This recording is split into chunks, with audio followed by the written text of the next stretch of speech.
নমস্কাৰ অৰুণোদয় অসমলৈ আপোনালোকক স্বাগতম জনাইছো। আজি আমি উপস্থিত আছো দুপৰ বিলৰ কাষত এই যিবিলাকে জীৱিকা নিৰ্বাহ কৰিছে। আজি আমি আপোনালোকক তাৰে এটা আভাস দেখাম। এনেদৰে ৰাস্তাৰ কাষত এনেদৰে জীৱিকা নিৰ্বাহ কৰিছে। অকল আমি এনেদৰে জানিবলৈ চেষ্টা কৰিম। বাইদেউ মই নাজানো। বাইদেউ আপুনি কিমান দিনৰ পৰা ইয়াত আছে দোকান এখন?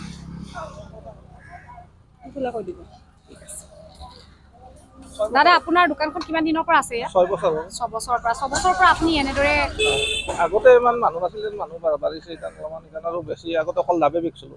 আপোনালোকৰ ধৰক অকলে দোকানখনৰ পৰাই আপোনাৰ উপাৰ্জন নে আপোনালোকৰ আৰু কিবা আৰু বেলেগ কিবা ব্যৱসায় আছে নেকি আপোনাৰ? নাই। আপুনি ইয়াত যে এইটো ব্যৱসায় কৰিছে ধৰক কেনেদৰে সঁহাৰি পায় ধৰক ৰাস্তাৰেদি যোৱা মানে এতিয়া মানে আমাৰ ইয়াতে যোনটো মানে দীপৰ বিলৰ কাৰণে আমাৰ সঁহাৰি আছে অলপমান। দীপৰ বিল চাব আহি পেলাই ভাল আমিও কাষ্টমাৰক ব্যৱহাৰ ভাল কৰিব লাগিব। তেতিয়া মানে আমাৰো কাষ্টমাৰ হেৰি কৰিব। যিহেতু নেকি ইয়াত আপোনাৰ ধৰক হাতী ওলাই বুলি কোৱা হয়। আপোনাৰ ধৰক হাতী ওলোৱা টাইমত চব হেঁতিমান গুচি যায়। অকল হেঁতিয়ে থাকে, আমিহে থাকোঁ। আমি গুচি যাওঁ। আমি সোনকালে বন্ধ কৰোঁ। আপোনালোকে সোনকালে বন্ধ কৰে। আৰু ধৰক কেতিয়াবা আপোনালোকৰ অসুবিধাৰ আপোনালোকে সন্মুখীন নহয় নেকি? অসুবিধা এনেকুৱা সন্মুখীন হোৱা নাই। ইয়াৰ অসুবিধা এতিয়া নহ'ব আৰু ৰেল লাইন যাব, ডাবল লাইন যোৱাৰ পিছত আমি দোকান উঠাব লাগিব। এইটো চাইডে ৰেল লাইন যাব। ৰেল লাইন যোৱাৰ কাৰণে আপোনালোকৰ অসুবিধা হ'ব। আপোনালোকে এই ৰাস্তাই আপোনালোকে আমাৰ অৰুণোদয় অসমৰ পৰা সমাজলৈ কি ক'ব বিচাৰিব? সমাজলৈ আপোনালোকৰ কামটো ভালকৈ কৰক। যোনটো মানে আমাৰ টেলিকাষ্ট কৰি আছে, আপোনালোকে ভাল হ'লে আমাৰো ভাল লাগিব। সেইটোৱে আৰু হয়, সেইটোলৈ বহুত বহুত ধন্যবাদ।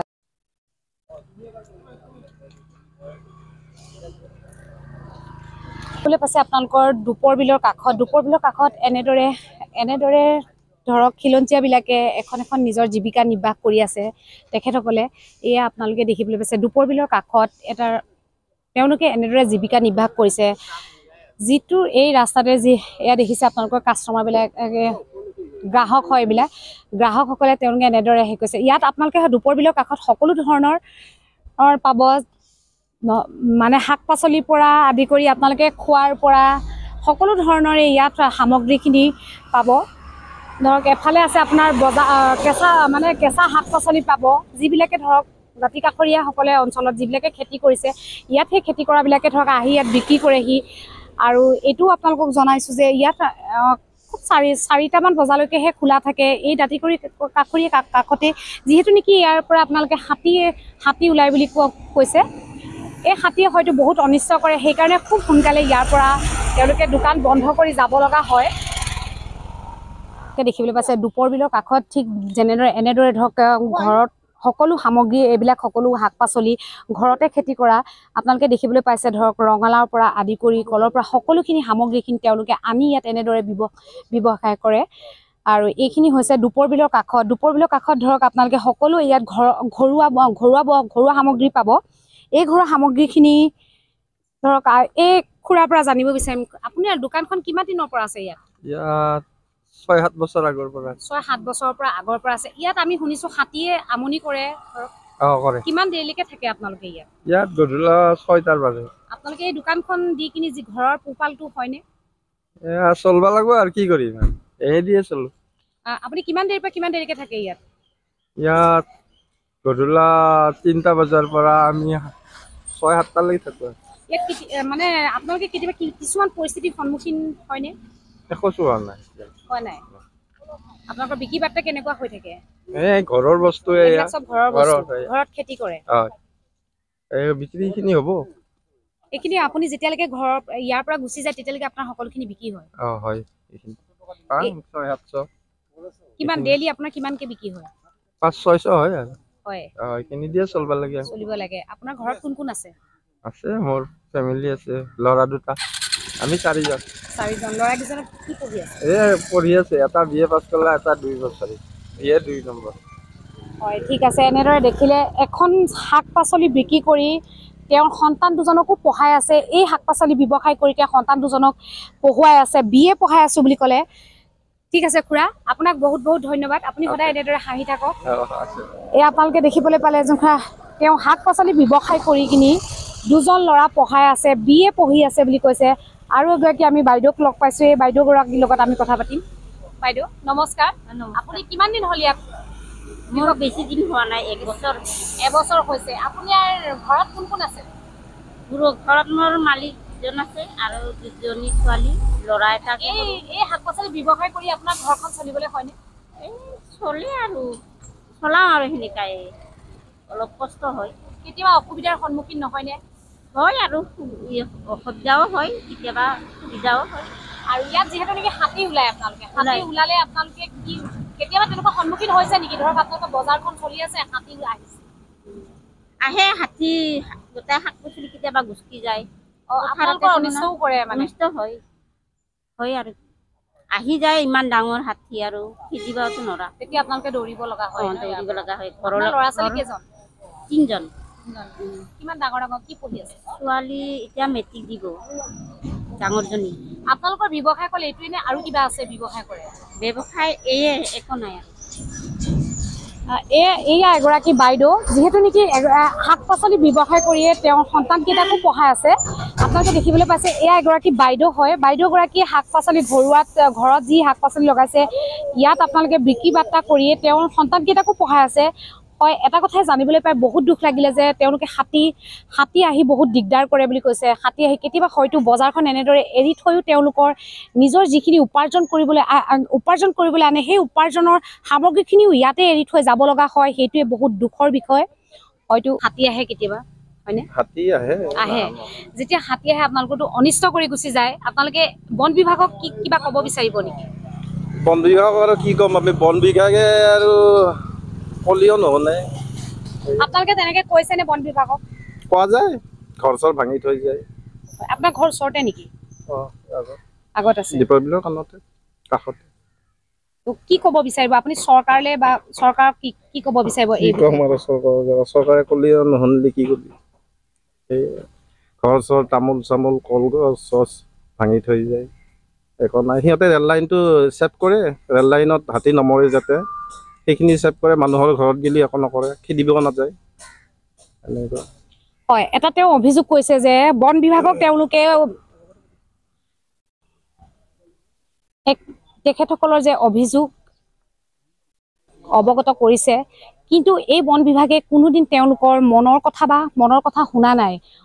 তেওঁলোকে যিটো ৰেল লাইন গৈছে, এয়া মোৰ সতীৰ্থক দেখাবলৈ অনুৰোধ কৰিছোঁ। যিটো ৰেল লাইন গৈছে, এই ৰেল লাইনটো তেওঁলোকে যিবিলাক হাতী আহে, জীৱ জন্তু আহে, জীৱ জন্তুক সদায় তেওঁলোকে কি হয় চেফটি কৰে। কিন্তু এইসকল যিসকল মানুহে ইয়াত সাধাৰণ মানুহসকলে যি বহি আছে, কোনোদিন তেখেতসকলৰ মনৰ কথা শুনা নাই। তেওঁলোকৰ এইটো আমাৰ ভাষ্য নহয়, এখেতসকলৰ ভাষ্য হয় যে কোনোদিন বন বিভাগে তেওঁলোকৰ মনৰ কথা শুনা নাই। আৰু এই ৰেল লাইনটো যিটো চেফটি কৰে, ৰেল লাইনটোহে চেফটি কৰে, জীৱ জন্তু চেফটি কৰে। কিন্তু এইবিলাক মানুহে যে ইয়াত আজি শাক পাচলি বিক্ৰী কৰি এখন ঘৰ সংসাৰ তেওঁলোকে চলাই আছে। এজন খুৰা আছে, তেখেতে তেওঁ দুজন ল'ৰা পঢ়াই আছে, BA পঢ়ি আছে। কিন্তু এই তেখেতসকলে সাধাৰণ ধৰক এখন দোকান দি তেওঁলোকৰ সংসাৰখন পুহি আছে। কিন্তু বন বিভাগে নিস্তব্ধ। বন বিভাগক আমিও অনুৰোধ কৰিছোঁ, আপোনালোকে এই যিখিনি দেখা পাই আছে, সৰু সৰু মানুহ তেওঁলোকে বহু কষ্ট কৰি কিনি খাই আছে।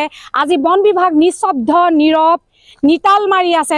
তেখেতসকলে অকল এটাই চিন্তা কৰে, যিটো মেইন ৰোড এইটো যোনটো ট্ৰেইন ক্ৰচিং গৈ আছে, অকল জীৱ জন্তুকে বচালে নহ'ব, এখেতসকলৰ মনৰ কথাও বুজিব লাগিব। জীৱ জন্তুৱে অনিষ্ট কৰে। অভিযোগ এইটো তুলিছে যে তেওঁলোকৰ ঘৰ দুৱাৰ ভাঙি সকলো শেষ কৰি দিছে। কিন্তু বন বিভাগ নিস্তব্ধ কিয়?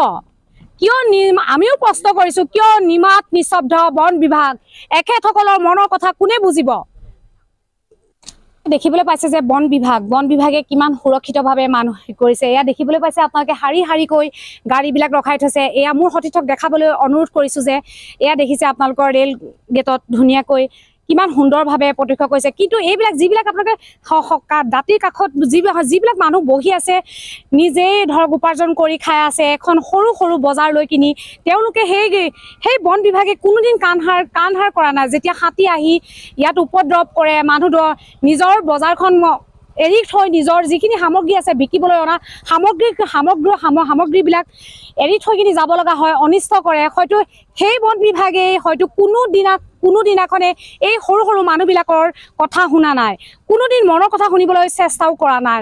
এয়া হৈছে মোৰ সতীৰ্থক দেখাবলৈ অনুৰোধ কৰিছোঁ। এয়া এটা এতিয়া দুয়ো কাষে বন্ধ কৰি ৰখা হৈছে, কিন্তু কিমান সুন্দৰভাৱে তেওঁলোকে বন বিভাগে কৈছে, কিন্তু কোনোদিন এই যিবিলাক দাঁতি কাষৰীয়াত যিবিলাকে তেওঁলোকে বহি আছে, যিবিলাকে ধৰক সৰু সৰু এখন বজাৰ লৈ কিনি বহি আছে, তেওঁলোকৰ নিজৰ ঘৰ সংসাৰ পৰিয়াল পোহপাল দি আছে, সেই সৰু সৰু মানুহখিনি পৰিয়াল পোহপাল দিয়া কোনোদিনে কোনো ক্ষেত্ৰতে এই বন বিভাগে কোনোদিনে তেওঁলোকৰ মনৰ কথা শুনা নাই।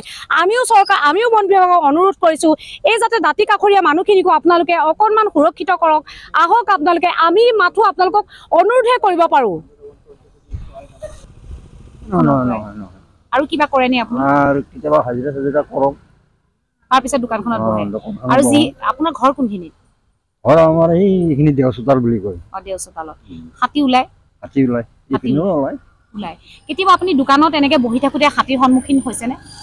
নাই, বৰ্তমান ঘৰত হৈছিলোঁ। ঘৰত হৈছে। ঘৰত কি অনিষ্ট কৰে?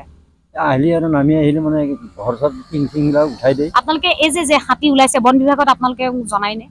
জনাং, সিহঁতে দেৰি কৰে, দেৰি কৰি কিনে যায়, যাব। আপুনি কি ক'ব বিচাৰিব আমাৰ এই যোগেদি? আপুনি সমাজলৈ কি বাৰ্তা দিব বিচাৰিব? ধৰক বন বিভাগক আপোনালোকে মাতি থাকে, বন বিভাগে কোনোদিন আপোনালোকৰ কথা নুশুনে, কি ক'ব বিচাৰিব আপুনি? সেইটোতো কওঁৱেই আৰু, সেনেকৈ কিমান ক'ব আৰু, এনেকৈ আহে একবাৰ, কেতিয়াবা আৰু হাতী ভাঙা ফুটা হোৱাৰ পিছতহে আহিব, তেতিয়া আৰু সেনেকৈ আৰু কি দুখিম, হাত দেৰি কৰে আৰু। হয়, এজন ককাই কৈছে যে হাতী যেতিয়া ওলাই সকলোখিনি ধ্বংস কৰি থৈ গুচি যায়, তেতিয়াহে বন বিভাগ আহি ইয়াত উপস্থিত হয়। সকলো সময়তে বন বিভাগে কিয় এনেদৰে হেমাহি কৰি থাকে? আমিও আপোনালোকক অনুৰোধ কৰিছোঁ, আজি এই যি দাঁতি কাষৰীয়া দেখা পাইছোঁ, আমাৰো দুখ লাগিছে। আমিও বন বিভাগক অনুৰোধ কৰিছোঁ যে আপোনালোকে এবাৰ আহক, এই সকলো সৰু সৰু মানুহবিলাকে যে এখন সংসাৰ চলাই আছে ইয়াৰ পৰাই, আহক আপোনালোকে এবাৰ বুজক এইসকলে কেনেদৰে চলি আছে। আমি আপোনালোকলৈ মাথো অনুৰোধহে কৰিব পাৰোঁ। ধন্যবাদ।